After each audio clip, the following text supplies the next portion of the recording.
오늘 보신 말씀은 신약성경 에베소서입니다. 에베소서 6장 우리 10절, 11절, 12절 세 절만 우리 함께 우리 같이 한번 보도록 하겠습니다. 제가 10절 읽고 여러분 11절 읽고 12절은 다 함께 읽겠습니다. 에베소서 6장 10절로 12절까지입니다. 316페이지에 있습니다. 제가 먼저 읽습니다. 끝으로 너희가 주 안에서와 그 힘의 능력으로 강건하여 지고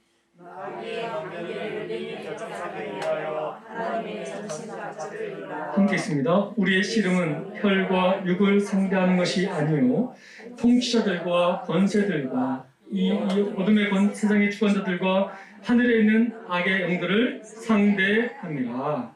아멘. 잠시 기도합니다. 아버지 하나님 감사합니다. 오전 시간에도 또 오후 이 시간에도 하나님 말씀하여 주옵소서. 하나님 말씀을 전하는 자의 입술과 듣는 자의 마음에 아버지는 생명의 길을 열어주셔서 바르게 듣게 하시고 아멘으로 화답하는 은혜가 있게 하여 주옵소서.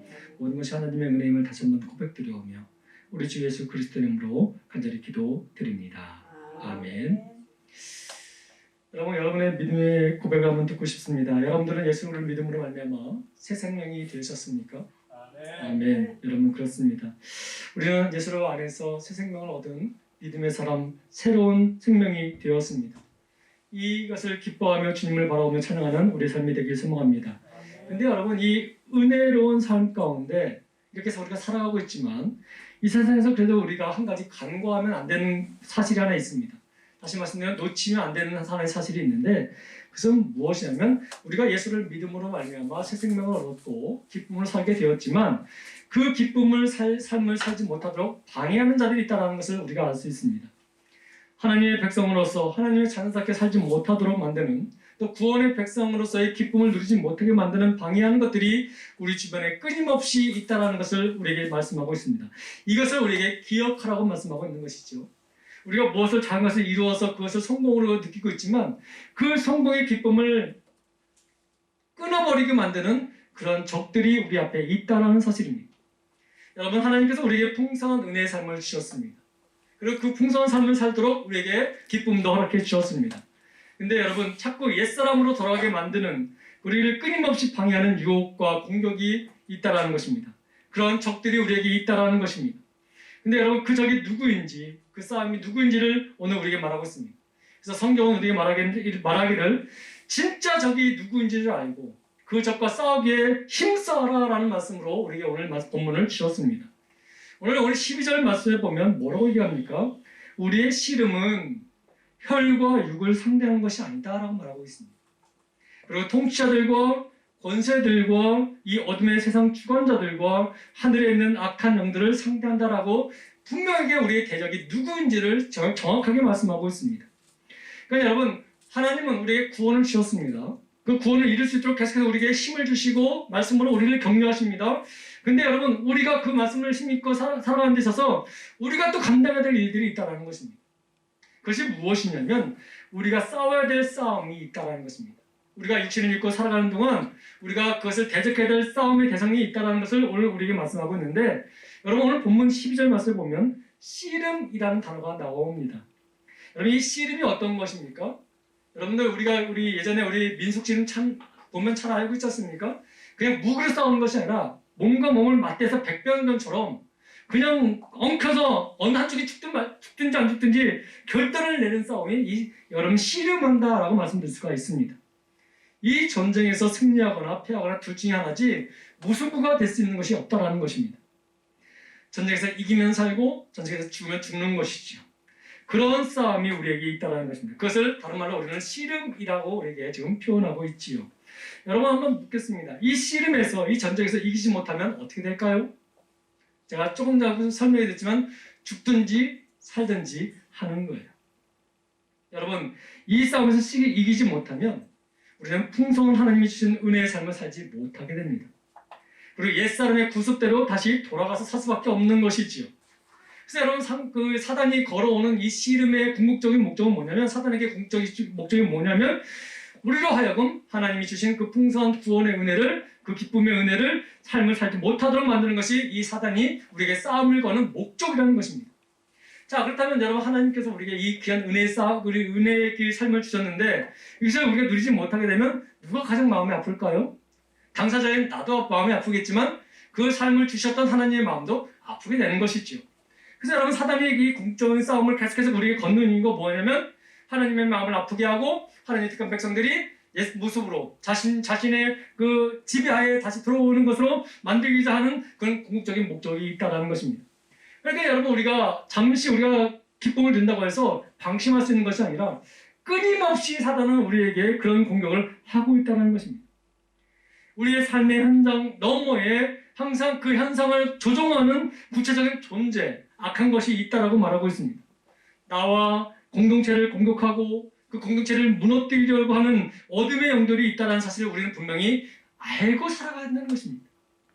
그러니까 여러분, 우리가 여러분 하나님 앞에 가까이 나가는 것이 참 은혜요 기쁨 아니겠습니까? 근데 그 삶 가운데 자꾸 우리를 그 자리로 발걸음을 더디게 만들고 돌아서게 만들고 미루게 만드는 것은 사단이 지금 우리를 공격하고 있구나라는 것을 분명히 인식하고 있어야 한다는 것이에요. 근데 우리는 그 인식을 자꾸 내려놓을 때가 있다는 것입니다. 심지어 적으로부터 공격을 받은 그때 저건 계속해서 우리를 미혹하고 있다는 사실을 우리는 잊지 말아야 하는 것입니다.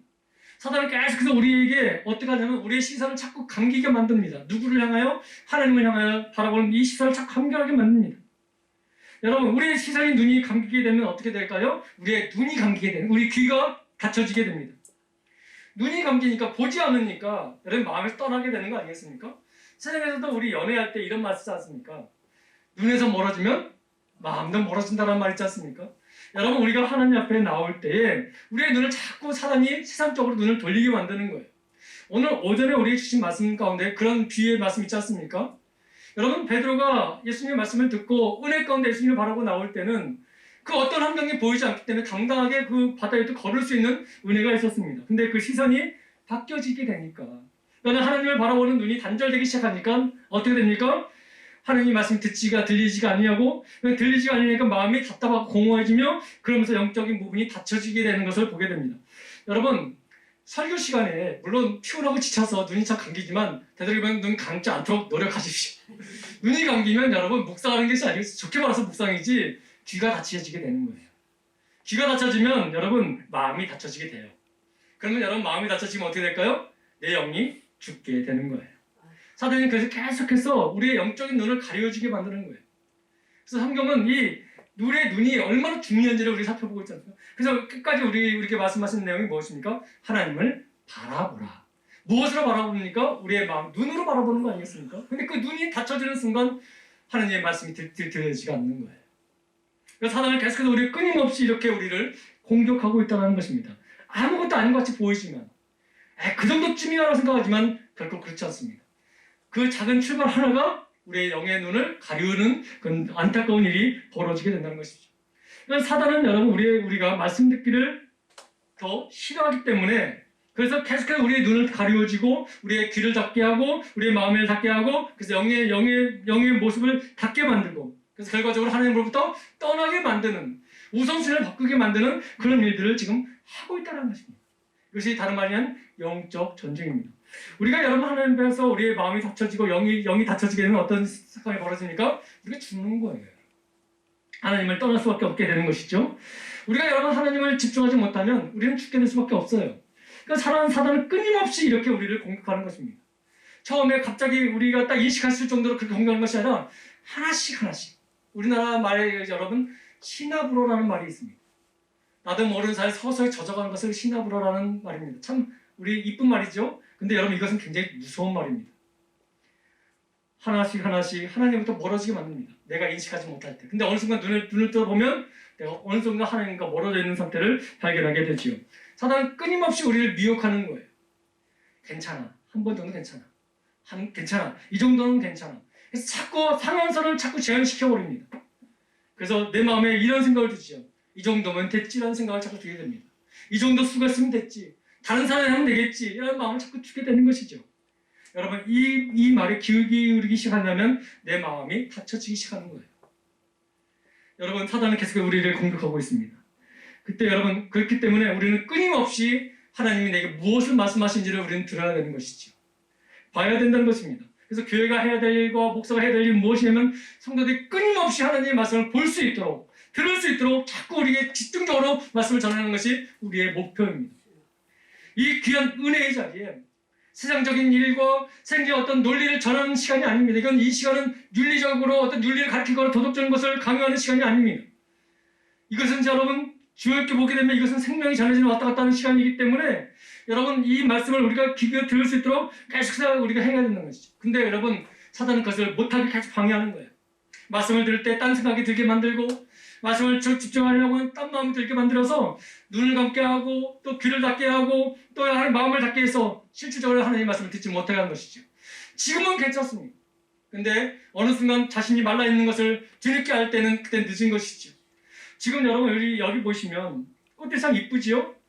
근데 여러분 이 꽃들이 지금은 이쁘지만 어느 순간에 자신이 말라진다는 것을 볼 때 그때는 생명이 없는 것이죠. 사단은 우리를 계속해서 그렇게 이끌고 오겠다는 것을 말하고 있습니다. 그렇기 때문에 우리는 깨어 있어야 되는 것이죠. 그래서 주님이 예수 제자들에게 뭘 말씀하셨습니까? 깨어 있으라고 말씀하셨어요. 깨어 있으라고. 깨어 있다면 여러분 어떤 것이죠? 눈을 감고 있는 것이 아니라 눈을 뜨고 있는 거예요. 그러니까 여러분 우리가 주일날 오기 전에 토요일날은 어떻게 해서든지 간에 주일 예배를 언제 잘 드릴 수 있도록 컨디션을 조절할 때 맞출 수 있는 삶을 살아가야 돼요. 그러니까 여러분 거기 우리 요즘 더 젊은 세대에 있어서 더 그렇죠. 토요일날 밤늦게 그러니까 새벽 늦게까지 TV나 이런 걸 거기 게임을 해요. 그러니까 주일 아침에 일어날 수 있어요? 없어요? 없지요. 그래서 전화 연락해보면 이렇습니다. 몸이 안 좋아서 컨디션이 안 좋아서. 여러분 컨디션을 지금 내가 조절 못한 거잖아요. 그래서 사단은 계속해서 그런 패턴으로 우리를 자꾸 만들어가고 있는 거예요. 근데 그것을 우리가 인식하지 못하는 거예요. 남들도 그러니까. 상황이 그러니까.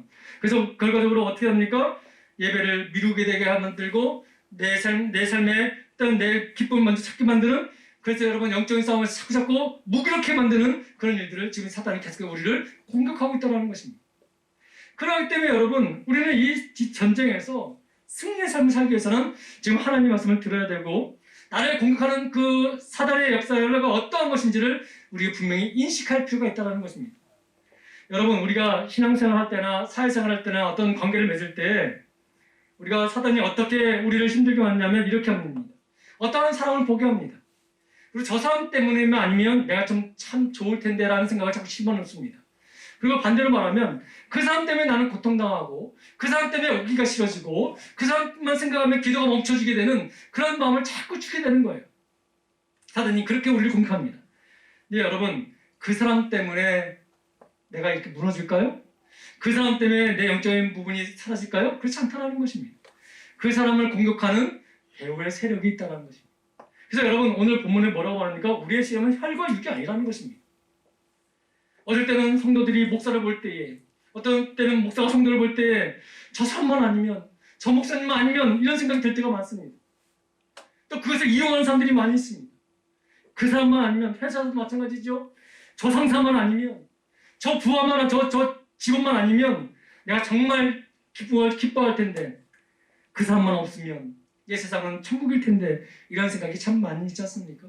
그런 생각을 누가 주냐면 사단이 주는 거예요. 그런데 여러분 그 사람이 적이 아니라는 사실을 우리에게 분명히 말씀하고 있습니다. 그 사람 배후에 역사하는 사단의 세력이 있다는 것을 말씀하고 있습니다. 근데 여러분 그것을 인식하지 못하고 살아가게 되면 우리는 하나님이 주신 기쁨과 관계를 끊을 수밖에 없는 삶을 살게 되는 것이지요.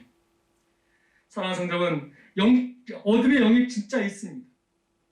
그 영들이 진짜 우리의 삶을 끊임없이 방해하는 세력들입니다.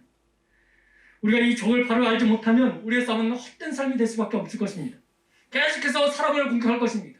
계속해서 환경을 탓할 것입니다. 그런데 여러분 그것들을 이용하는 악한 세력들이 있다는 것입니다. 악한 영들이 있다는 것입니다. 여러분 그래서 오늘 바울은 우리의 적이 사단이라는 것을 분명히 우리에게 선포하고 있습니다. 문제는 우리의 인간관계가 아니라 그 인간관계를 깨트리고 만드는 영적인 악한 영들이 있다는 것을 말씀하고 있습니다. 이것이 본질적인 싸움이라고 우리에게 말씀하고 있지요. 우리의 적은 마귀 사탄입니다. 근데 여러분 이 마귀 사탄을 우리가 그 성경을 이렇게 보게 되면 원어를 보게 되면 본문을 보게 되면 복수로 말하지 않습니다. 단수입니다. 단수. 그러니까 사탄 마귀는 하나예요. 하나. 그러니까 여러분 이 마귀라는 원래의 뜻이 무엇이냐면 사이를 갈라놓다라는 뜻입니다. 그러니까 여러분 사단은 사이를 갈라놓는 거예요. 내 마음을 갈라놓고 하나님과 나 사이를 갈라놓고 우리와 우리의 관계를 갈라놓고 또 사랑하는 자녀들과 우리와 관계를 갈라놓는 이간질하고 거짓말하는 그런 것이 사단이라는 것입니다. 여러분 우리 요한복음 8장 14절 말씀에 보면 이런 말씀이 있습니다. 사단은 거짓말장이요 또 거짓의 아비가 되었다라고 말씀하고 있습니다. 여러분 그는 늘 거짓말을 합니다. 늘 이간질하게 합니다. 늘 더러운 것으로 갈라놓게 만듭니다. 여러분 그 걸러놓는 이 마귀의 사단이 나를 이용할 수도 있습니다.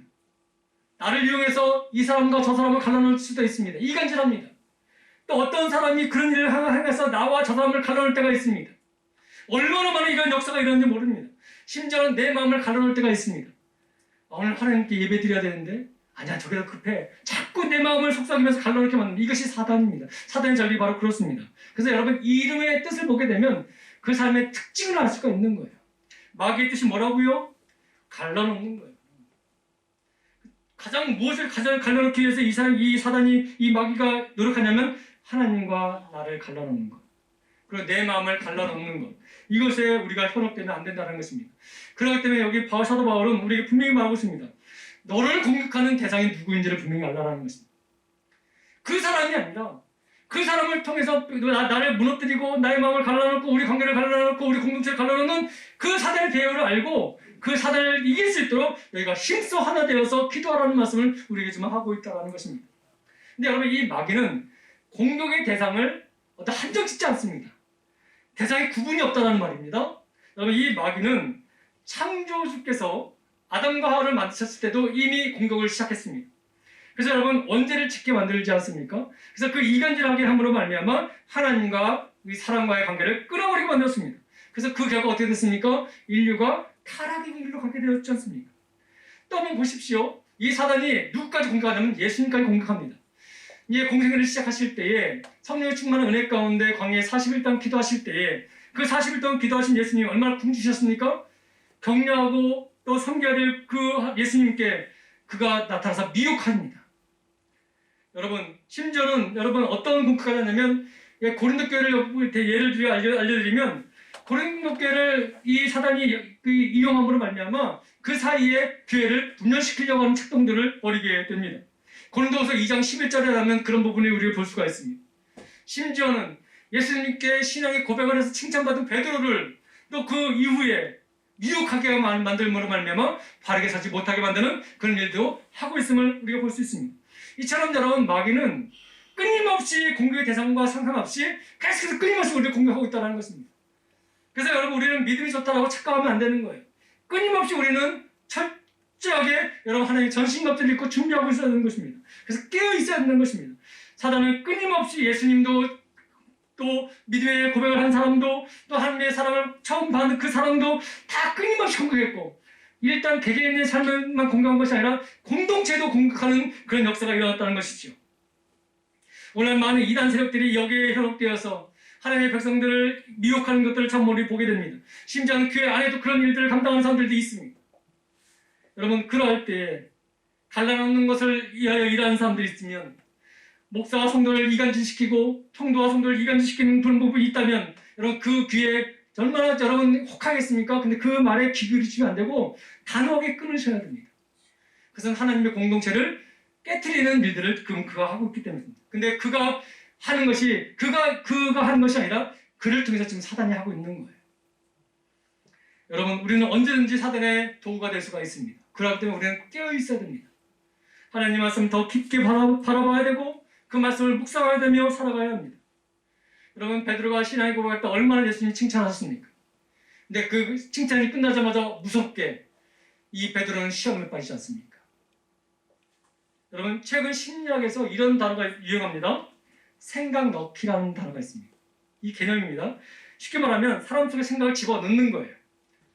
그 생각대로 하게 만드는 것이죠. 근데 여러분 보세요. 예를 한번 드릴게요. 예수님을 판 제자가 누구죠? 유다지요. 근데 예수님을 팔 때 가룟유다가 내가 예수를 팔 거야 라고 대답했습니까? 아니면 마귀가 그 가룟유다 마음에 생각을 넣었습니까? 넣었죠. 여러분 그렇기 때문에 내 생각과 내 마음과 내 감정을 무조건 옳다고 함부로 치부하면 안 되는 거예요. 자 보세요. 요한복음 13장 2절 말씀을 보면 뭐라고 합니까? 마귀가 벌써 시몬 아들 가룟 유다의 마음에 예수를 팔 생각을 넣었더라 하는 것이에요. 그러니까 여러분, 내 생각과 내 마음과 내 감정을 무조건 옳다라고 생각하는 것 함부로 해서는 안 된다는 것을 우리가 분명히 알 수 있습니다. 사단이 생각을 우리에는 집어넣는 것입니다. 그것이 옳다고 말하는 것이죠. 그러니까 그것에 지배당하니까 예수를 팔게 되는 거 아니겠습니까? 그 생각이 지배되니까 저 사람 미워하고 죽이고 싶은 마음 아니겠습니까? 그러니까 여러분, 지금 내가 느끼는 생각, 내가 하고 있는 생각을 무조건 100% 옳다고 생각하는 것이 아니라 진정 옳은 것은 무엇입니까? 하나님의 말씀이잖아요. 내 생각에 그런 마음이 들고, 저 사람을 해하고 싶은 마음이 들고, 저 사람에게 어떤 악한 것을 행하고 싶은 마음이 들고, 내 분노가 조절되지 않는 생각이 내 안에 자꾸 들어오게 되면 그것을 따르는 것이 아니라 하나님의 말씀이 이때 어떻게 말씀하신지를 보는 것이 중요하다는 것입니다. 사단은 끊임없이 우리에게 생각을 집어넣습니다. 여러분, 마귀의 교활한 이 생각은 여러분 가룟 유다를 지배하게 되었고, 그 생각에 지배당하니까 가룟 유다는 예수를 파는 그런 일을 벌어지게 되는 것입니다. 그러면서 합당한 이유를 대는 것이죠. 내가 이랬기 때문에 이렇게 했다라고 말합니다. 그 모든 내용들을 사단이 미리 이미 생각 속에 집어넣게 되는 거예요. 그러니까 여러분, 합리적인 논리로 이것 이렇게 했기 때문에 있다, 이제 저렇게 했기 때문에 저렇다라는 말을 우리는 끊임없이 하지 않습니까? 여러분, 감정이 움직이게 될 수밖에 없는 거예요. 생각이 지배가 당하면 내 감정이 움직일 수밖에 없는 거예요. 그러니까 여러분, 내 감정이 움직인다는 것이 얼마나 무서운 일인지 우리는 분명히 아셔야 됩니다. 그렇기 때문에 여러분, 그런 감정이 쌓이고 그런 생각이 나를 지배하게 될 때 우리는 빨리 하나님의 말씀을 이런 상태, 어떻게 말씀하신지를 우리 보는 지혜가 있어야 되는 거예요. 오늘 이 본문을 통해서 우리에게 주시는 말씀이 바로 그것입니다. 끊임없이 사단은 우리에게 그렇게 공격한다고 말하고 있습니다. 오늘 본문 11절 말씀을 보세요. 무슨 단어가 나옵니까? 관계라는 단어가 나옵니다. 이 관계라는 이 말이 헬라어인데요. 헬라어로는 뭐라고 말하냐면 메소도이아라는 단어입니다. 이 말이 영어 단어로 뭘로 바뀌냐면 메소드, 다시 말하면 방법이란 말로 나옵니다. 그러니까 여러분, 마귀는 수단과 방법을 가리지 않고 우리를 대적하는 자라고 우리에게 말하고 있는 거예요. 또 여러분 12절 말씀을 보세요. 마귀는 지금 단수라고 말씀드렸습니다. 근데 여러분, 마귀가 혼자 다 하는 것이 아니라 그들을 따르는 수하들이 따르는 거예요. 그 수하들을 뭐라고 말하면 12절에 이렇게 말합니다. 통치자들과 권세들과 이 어둠 세상의 주관자들과 하늘에 있는 악의 영들이다라고 우리가 보여주고 있습니다. 그래서 통합적으로 우리나라 말로 쉽게 말하면 귀신들이다라고 말하는 것이죠. 여러분, 여기서 귀신들은 하나의 조직 가지고 있고 하나의 세력을 가지고 있습니다. 근데 그것을 우리가 알 수가 없어요. 근데 그들의 힘은 굉장히 강합니다. 그러니까 여러분, 마귀는 대장으로서 그 귀신들을 이용해서 수없이 우리를 힘들게 만든다고 우리가 말하고 있습니다. 여러분, 마귀를 우리가 이길 수 있을까요? 우리 힘으로는 절대 이길 수 없습니다. 그런 존재입니다. 근데 그 존재 안에 이 귀신 세력들이 있다는 것입니다. 우리는 여러분, 아름답고 복된 관계를 맺지 못하도록 끊임없이 사단을 통해서 방해하게 되고, 또 세상의 권력으로 방해하게 되고, 세상의 부귀영화로 우리를 갈라놓게 하고, 그런 것들이 사단을 통해서, 이 귀신을 통해서 계속 우리를 끊임없이 공격하고 있다는 것을 우리는 깨닫고 있어야 되는 거예요. 여러분, 그 사람이 적처럼 보이게 만드는, 그 상황이 적처럼 보이게 만드는 끊임없이 사단은 우리에게 그렇게 귀신을 통해서, 상황을 통해서 우리를 공격하고 있다는 것입니다. 그래서 여러분, 우리 삶 가운데, 우리 신앙 가운데, 우리 생활 가운데, 우리 관계 가운데 끊임없이 끊어지게 만드는 이간질하는 세력들, 여러분, 그 세력들을 여러분 경계하셔야 됩니다. 근데 그것이 사람이 아니라 사람을 조종하는 사단임을 우리 분명히 알고 있어야 되는 것이죠. 나의 배우가 그럴 수가 있고 여러분의 배우가 그럴 수가 있습니다. 왜냐하면 사단은 끊임없이 거짓말로 인생의 기준을 바꿔버리기 때문에 그런 거예요. 우리의 정서에 두려움과 불안을 집어넣어서 우리를 조종하게 합니다. 세상에 지금 질병으로 고통당하는데 지금 예배 드릴 때야? 격려하고 있어야지. 여러분, 논리적으로 맞아요. 그죠? 우리 논리적으로 맞아요. 네가 지금 돈이 없는데 헌금을 내? 조금 네가 여유 있으면 그때 되잖아. 논리적으로 우리를 이해시킵니다. 그러면 그 이해가 된 그 상태에서 우리는 그것을 따르게 될 때가 많죠. 그래서 우리가 당연히 그걸 얘기합니다. 그 얘기를 들은 순간 그래, 합리적이지, 논리적이지. 근데 여러분, 하나님께서 우리에게 요구하신 것은 단지 논리적인 것만 요구하신 것이 아니에요. 믿음을 요구하십니다. 이 믿음은 논리를 뛰어넘습니다. 그렇기 때문에 여러분, 우리는 믿음으로 사는 것이 논리로 사는 것이 아니에요. 세상 사람들은 논리를 자꾸 말합니다. 과학은 논리죠. 어떤 상황은 다 논리를 말합니다. 근데 여러분, 주님은 논리로 세상을 살라고 말씀하지 아니고 은혜로 믿음으로 살라고 말씀하십니다. 믿음은 논리를 뛰어넘는 거예요. 여러분, 여러분이 무식해서 여러분의 돈을 이 교회에 내는 겁니까? 논리적으로는 저 사람들은 이것을 이해 못해요. 이 질병이 가득한 이때에 모여서 예배한다고? 논리적으로 이건 맞지가 않는 거예요. 근데 우리가 모여서 예배드리고 정말 힘겹게 땀 흘려 번 이 돈을, 내가 본 것처럼 이 돈을 왜 아낌없이 드릴까요? 그러니까 논리에 실명되가 않는 거예요. 주님이 주신 믿음이 있기 때문에 그렇게 된 것이죠. 그래서 여러분, 성도는 믿음으로 사는 것이지 논리로 사는 게 아니에요. 근데 사단은 계속해서 우리를 논리적으로 자꾸 우리 말하는 게 맞는 겁니다. 이 세상을 이기는 것이 여러분 정의로 이길까요? 정의는 논리적입니다. 근데 여러분, 이 세상을 이기는 것은 논리가 아니라 은혜라는 거 아십니까? 은혜로 이기는 거예요, 여러분. 이 은혜를 아는 자가 이기는 것이지요. 그래서 여러분, 우리가 싸워 이길 방법이 무엇이냐는지를 오늘 본문에서 우리 알려주고 있습니다. 사단이 어떤 존재이고 그 존재가 우리를 어떻게 공격하는지 우리가 알았다면 이 싸움에서 우리가 이길 방법을 우리가 말씀해 주지 않았겠어요? 그 방법이 바로 10절과 11절 말씀이에요. 한번 볼까요? 같이 한번 읽겠습니다. 끝으로 너희가 주 안에서 그 힘의 능력으로 강건하여지고 마귀의 관계를 능히 대적하기 위하여 하나님의 전신갑주를 입으라. 이거 좀 중요합니다. 아멘. 여기서 우리가 중요한 포인트는 우리가 이렇게 보게 됩니다. 하나님의 전신갑주를 입으라 라고 하지만 더 앞전에 더 중요한 포인트가 더 있어요. 뭐냐면 주 안에서예요. 주 안에서. 이 주 안에서라는 말이 얼마나 중요한 줄 아십니까? 주님 안에서만 이 전신갑주를 입을 수 있다는 거예요. 주님 안에서만 이 힘을, 능력을 강건해지고 마귀의 관계를 이길 수 있습니다. 우리는 내 힘으로 할 수 없잖아요. 우리 안에서 할 수 없잖아요. 가장 중요한 것은 이것입니다. 마귀의 공격에서 이길 수 있는 유일한 방법은 주 안에 있을 때에 가능하다 말씀드렸습니다. 이것이 가장 키포인트예요. 근데 우리는 나이가 어떤 것이 세워지고 높아진 것에 초점이 없지만 실질적으로 이 마귀를 이기는 유일한 방법은 주 안에 있을 때만 가능하다는 것을 말씀하십니다. 주 안에 있어야지 우리 하나님의 전신갑주를 입을 수 있지 않습니까? 주 안에 있지 않은데 어떻게 하나님의 전신갑주를 입을 수 있죠? 그러니까 여러분, 우리는 자꾸 어떤 결과적인 부분만 바라보고 그것만 요구하는데 그 결과를 주시는 그분 안에 있어야 할 때만이 우리가 이길 수 있다는 것입니다. 그래서 여러분, 바울은 이렇게 말하죠. 마귀와 사탄과 싸워 승리할 수 있는 중요한 이유 첫 번째는 뭐냐면 주 안에 있어야 된다. 여러분 삶 가운데 주 안에 있길 소망합니다. 그렇다면 주 안에 있다는 말은 뭘까요, 여러분? 이거 굉장히 중요한 거예요, 여러분. 주 안에 있다는 것은 뭡니까? 단지 교회에 나와 있는 것이 주 안에 있는 겁니까? 성경을 끼고 말씀을 보면 주 안에 있는 것입니까? 이거 여러분, 이 개념 분명히 알고 있어야 돼요. 그래서 여러분, 이 개념을 이해하기 편하게 보이스라는 목사님이 계십니다. 여러분, 제임스 몽고메이라는 이 보이스 목사님이 계시는데 이분이 이 중국의 선교를 갔어서 또 교사로서 말씀을 가르치신 유명하신 분 가운데 워치만 니라는 선생님이 계십니다.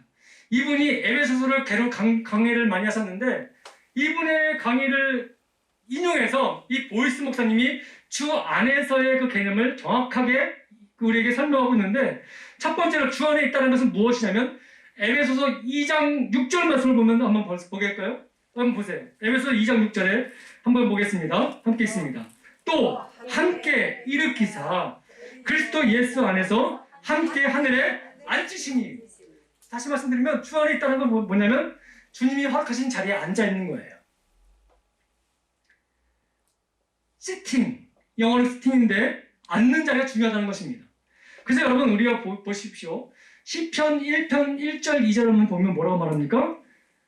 복 있는 사람은 악인에게 째지 않냐고 오만한 자리에 앉지 않는다. 성경이 자리에 대한 부분을 굉장히 강조할 때가 많습니다. 여러분, 하나님께서는, 우리 예수님께서는 우리가 앉아야 될 자리를 분명히 정확히 적어주셨어요. 네가 지금까지는 죄의 자리, 패배의 자리, 실패의 자리, 낙심의 자리, 두려움의 자리에 앉아 있었지만 이제 예수를 믿음으로 말미암아 어떤 자리를 옮겼다고요? 영생의 자리, 구원의 자리를 옮겨주셨잖아요. 그러니까 여러분, 우리가 어디에 앉아있는 것인지를 굉장히 중요하게 우리 지금 말씀하고 있다는 것입니다. 주 안에 있다는 것은 무슨 말이냐면 내가 어디 자리에 앉아야 되는지를 분명히 우리가 해야 된다는 것을 말씀하고 있는 것이죠. 여러분이 앉아야 될 자리가 어디입니까? 바로 주 안. 주님이 허락하신 이 구원의 자리, 예배의 자리, 기도의 자리, 말씀의 자리에 앉아 있어야 할 때 우리가 진정한 주 안에 있다라고 말씀드릴 수가 있다는 것입니다. 두 번째로 우리 하나님의 부르심에 합당한 일을 행할 때에 우리는 주 안에 있다라고 말씀드릴 수가 있습니다. 에베소서 4장 1절 말씀 한번 볼까요? 한번 보겠습니다. 함께 있습니다. 시작. 그러므로 주 안에서 갇힌 내가 너희를 원하노니 너희가 부르심을 받은 일에 뭐하라고요? 합당하게 행하라. 다시 말씀드리면 내가 주 안에 있다는 말은 뭐냐면 내가 주님이 내게 허락하신 그 일들을 합당하게 행할 때에 우리가 주 안에 있다라고 말씀드릴 수가 있다는 거예요. 나는 주님을 믿습니다. 나는 주 안에 있습니다 하면서 하나님의 허락하신 말씀에 대해서 전혀 순종하지 않으면 그것은 주 안에 있다라고 말씀드릴 수가 없다는 것입니다. 여러분 이것이 굉장히 중요합니다. 이 말씀을 우리 삶에 한번 돌이켜 보셔야 됩니다. 내가 주님 앞에 고백하여서 또 주님께서 나를 부르심을 말미암아 그 은혜 가운데 내가 이 자리에 서게 되었고 귀한 그 일들을 감당해서 우리에게 귀한 직분을 주셨습니다. 근데 그 직분을 우리가 하나님 안에서 그것을 행할 때에 우리가 주 안에 있는 것이지 그 일들을 행하지 않냐고 또 나를 부르신 뜻대로 그것을 행하지 않냐면 나는 주 안에 있는 것이 아님을 우리가 지금 분명히 보여주고 있는 거예요. 그래서 여러분 우리 교회나 종들이 여러분들에게 기도해야 됩니다. 말씀 보셔야 됩니다. 순종하셔야 됩니다. 이 말을 왜 이렇게 기도할까요? 나를 위해서 할까요? 아니에요. 여러분 주 안에 있게 만들기 위해서 그것을 자꾸 말하는 거예요. 근데 그것이 계속 들리는데 가지 않으니까 그것이 시험에 들고 귀찮아지고 또 그것이 괴로워지게 되는 것이죠. 근데 오늘 분명히 보십시오. 이 주 안에 있다는 것은 무엇입니까? 하나님이 우리에게 허락하신 그 자리에 앉는 것과 하나님이 나를 부르셔서 행하시는 모든 일들을 감당하는 것, 그것이 주 안에 있는 거예요. 한 가지만 더 말씀을 드립니다. 또 주 안에 있다는 것은 무슨 의미냐면 사탄을 대적하여야 한다는 것이에요. 오늘 본문 말씀 보시기 바랍니다. 오늘 11절 말씀 보면 뭐라고 말합니까? 마귀의 관계를 능히 대적하기 위하여 뭐하라고요? 하나님의 전신갑주를 입어라. 이 말은 무엇입니까? 하나님 사단을 대적하라라고 말씀하시는 거예요. 여러분 우리가 주 안에 있을 때에 우리가 구원의 자리에 있을 때에 하나님이 우리를 만나고 부르신 그 자리에 우리가 앉아있을 때에 그러면서 우리가 부름받아 합당한 일을 행하고 있게 되면 그리고 그 일들을 감당하면서 사단을 대적하고 적과 싸워 나가게 된다면 우리는 이 사단을 이길 수 있다고 말하고 있는 거예요. 그래서 우리 육체는 여러분 신체적인 부분이 있기 때문에 점점 연약할 수밖에 없어요. 그런데 여러분 하나님 앞에 바라고 나가게 되면 사단은 결코 그 사람을 무너뜨릴 수가 없게 되는 거예요. 그렇기 때문에 여러분 우리는 하나님 앞에 있어야 되고 하나님이 부르신 곳에 우리가 앉아 있어야 되고 하나님과 합당하게 그 일을 감당해야 되며 하나님이 내게 주신 그 사명의 길을 걸어갈 때에 사단은 우리를 침범치 못한다는 말씀하시는 거죠. 여러분 이제 말씀을 좀 정리해 볼까요? 이 예언한 말씀을 드릴게요.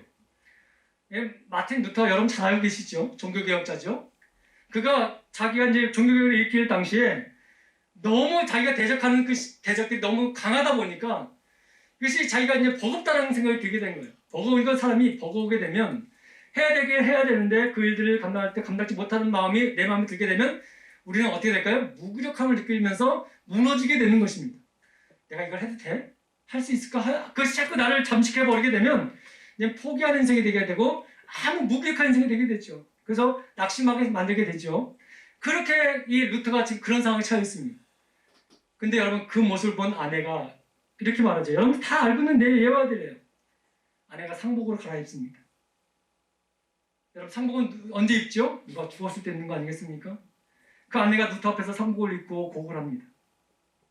루터가 무슨 일이냐고 뭔 일이냐고 물으니까 아내가 이렇게 말합니다. 루터 아내가 이렇게 말합니다. 참 그래서 아내의 지혜가 참 정말 큰 거예요. 당신이 그토록 낙심하고 꼼짝 못한 것을 보면 분명히 하나님이 돌아가신 거라고. 이것은 여러분 역으로 말한 거예요. 역으로. 하나님이 살아가시는데 당신이 왜 이렇게 절망하고 있냐는 말을 지금 역으로 말하고 있는 것이죠. 그 순간 루터가 정신이 부쩍 뛴 거예요. 그래! 하나님이 사실 살아계시지. 근데 내가 왜 이렇게 정신있지? 여러분 이후에 루터는 다시 나를 돕는 하나님을 바라보면서 믿음으로 나아가는 놀라운 역사를 하게 됩니다. 그러면서 지은 찬송이 뭐냐면 내 주는 강한 성이요라는 찬양이에요. 여러분 찬송가 585장에 보면 내 주는 강한 성이요라는 찬양이 있지 않습니까? 그 찬양 내 주는 강한 성이요 이 찬양의 2절을 보게 되면 무슨 내용이냐면 내 힘만 의지할 때는 패할 수밖에 없도다. 힘 있는 장소 나와서 날 대신하여 싸우네. 이 장수 누군가? 주 예수 그리스도 만군의 주로다. 당할 자 누구랴? 반드시 이기리로다. 여러분, 루터가 이 믿음의 확신을 가지고 자신에게 주어진 하나님의 거룩한 사명을 끝까지 감당해서 이 종교개혁을 일으키게 됩니다. 끝까지 그것을 승리하게 만들죠. 여러분, 믿음을 통해서, 기도를 통해서, 말씀을 통해서 우리는 사단을 이길 수 있습니다. 이미 하나님께서 그렇게 허락하셨고 그것을 이루신 것을 우리에게 보여주셨고 우리에게 말씀하셨습니다. 그러기에 여러분, 우리는 이 사탄을 이기기 위하여 무엇보다도 신앙 공동체 안에서 서로 영적으로 서로 교제하면서 서로 기도해주면서 서로 미혹한 부분을 서로 채워주면서 예수 그리스도의 사랑을 나누면서 증거하면서 서로 세워나갈 때에 이 공동체는 아름답게 세워져 나가는 공동체일 줄 믿습니다. 이것을 오늘 본문을 통해서 우리에게 말씀하고 있는 것이죠. 이 말씀을 정리합니다. 여러분, 우리에게 밀려오는 수많은 시험거리가 있습니다. 그 시험으로 인해 우리의 가치가 순간 변화되어지고 혼란을 겪게 될 때가 참 많을 것입니다. 하나님부터 멀어지게 되고 또 하나님 앞에 매달리지 않는 삶을 살게 만드는 그렇게 행함으로 말미암아 우리가 세상에 승리할 수 있다는 착각 속에 이 속임수에 넘을 때가 참 많이 있습니다. 근데 여러분, 오늘 우리 이 본문을 통해서 분명히 깨달으십시다. 여러분, 내 힘으로는 결코 이길 수 없습니다. 내 생각으로는 결코 이것을 이길 수 없습니다. 내 힘으로는 도저히 이길 수 없습니다. 하나님께 모든 것을 맡기고 나갈 때에 우리는 이길 수 있는 것이죠. 그래서 여러분, 야고보서 4장 7절 말씀이 굉장히 중요한 말씀입니다. 한번 볼까요? 야고보서 4장 7절 말씀입니다. 함께 읽습니다. 그런즉 너희는 하나님께 복종할지어다. 마귀를 대적하라. 그리하면 너희를 피하리라. 하나님께 복종하지 않으면 그들은 결코 피하지 않을 것입니다. 하나님께 복종하게 되면, 그런 마귀를 대적하면 그들은 우리를 두려 피하게 될 것입니다. 사라진다고 말씀하지 않았었어요. 단지 피하는 거예요. 또다시 그들은 또 공격할 거예요. 그러니까 여러분, 그 공격을 우리가 대결하기 위해서 어떻게 해야 됩니까? 하나님께 늘 복종해야 돼요. 이 복종이라는 말이 참 우리에게 좀 어울리지 않는 것 같이 보이지만 이 말이 사실 사실입니다. 우리는 하나님의 자녀요, 하나님의 종들이기 때문에 복종하는 것이 맞습니다. 여러분, 신앙생활은 영적 전쟁입니다. 오늘 내 삶 가운데 승리하지 않으면 여러분, 거룩한 영향력을 가지고 이 땅 가운데서 하나님의 나라를 세울 수 없습니다. 여러분, 반드시 내 삶 가운데 예배의 자리가 회복되기를 소망합니다. 기도의 자리가 회복되기를 원합니다. 말씀의 자리가 온전히 서기를 원합니다. 그러면 여러분, 하나님의 능력이 여러분 삶 가운데 승리의 기쁨으로 여러분에게 더해질 줄 믿고 사단은 여러분 삶 가운데 피하게 되는 놀라운 역사를 여러분들 보게 될 줄 믿습니다. 함께 기도합니다. 참 좋으신 아버지 하나님, 감사합니다. 우리가 인생에 싸워야 될 적들이 무엇인지 아버지 오늘 배우게 되었습니다. 남편이 나를 힘들게 해서 남편이 내 적인 줄 알았습니다. 아내가 내 적이고 자녀가 내 적이고 부모가 내 적이고 이웃이 내 적이고 직장 동료들이 내 적이고 교인들이 내 적이며 또 목회자가 내 적인 줄 알았습니다. 그 사람만 없으면 될 것 같고 그 사람만 없으면 내가 기쁨을 살 것 같은데 또 다른 아버지의 미혹한 영들을 통해서 또 내 마음을 무너뜨릴 때가 얼마나 많이 있었는지요. 오늘 진짜 저기 누구인지 그들이 나를 어떻게 미혹하는지를 알게 되었습니다. 그리고 그것을 이길 수 있는 방법이 무엇인지를 오늘 깨닫게 되었습니다. 이제 오직 주님이 허락하신 그 믿음의 자리에서 주님을 바라보고 주님을 신뢰하며 주님께 마음을 쏟아 승리의 삶을 살게 하여 주옵소서. 내 눈이 늘 주님께 향하게 하시고 내 귀와 내 마음이 늘 하나님께 열리게 하여 주셔서 사단의 계약 속에서 능히 하나님의 영광을 나타내며 승리의 삶을 살아가는 우리 모두가 되게 하여 주옵소서. 깨어있는 자가 되게 하여 주옵소서. 예담교회가 깨어있게 하시고 우리 심령이 깨어있게 하시며 하나님의 영광을 선포하는 우리의 모습이 되게 하여 주옵소서. 예수님의 이름으로 간절히 기도드립니다. 아멘.